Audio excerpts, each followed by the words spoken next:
Okay, in this last section I want to talk about some of the other factors associated with septic systems that we haven't covered yet, and just have them be on your radar. Again, the goal here is to be able to serve your clients better.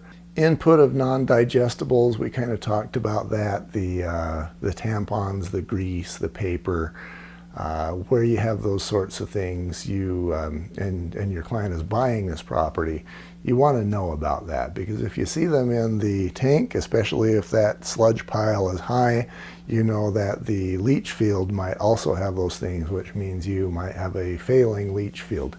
So input of non-digestibles.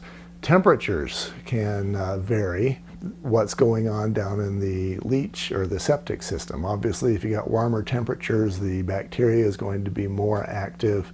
If you've got a system that maybe we're talking North Dakota and it's -20 outside, or maybe we're talking Logan and it's -10 outside, and you've got a long period of time where this water is going to be very cold, of course the chemical reactions are going to be much slower, and so you can have more failures during the winter because of those sorts of a reason.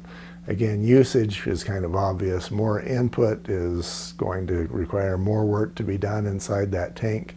You want the work to be done by the time that goes out into the leach field. Leach field capacity, sometimes you'll have one short leg, sometimes you'll have many longer legs.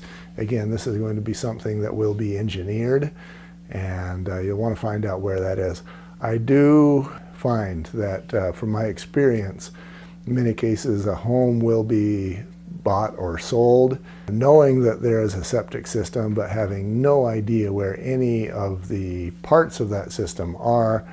And nobody, for example, the tank will not be visible. It'll usually be covered up, even the manhole, and you just don't know where that is.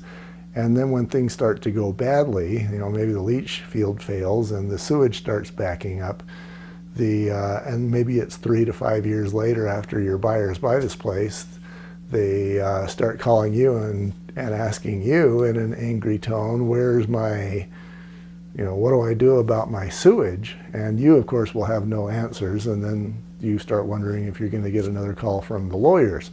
So you want to have these things on your radar. Maintenance. Some of them, again, if they're small and it's cold and it's a large family, that's going to be maintenance every few years. Others can be 10 years or more, and the best way to find out is for the family to live there, I'm going to say 5 to 7 or 8 years, and then have it serviced, and then based on what the guy sees at that time, he can recommend a maintenance schedule, whether that's 5 years or 10 years or whatever it is for that family.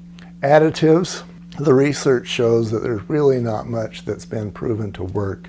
You got to start the system with some additives, but if maybe it's Christmas and you go from having 1 or 2 bodies in the house to having 30, obviously there's going to be a lot more load placed on that system, and you can try to add those additives, but based on the research I've found, it's not necessarily proven to work. So feel free to give it a try, but it may or may not be functional.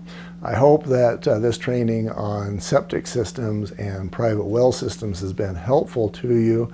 As I mentioned in the beginning, you will probably sell 1 or 2 homes in your career at least, or you might sell a couple hundred depending on where you are.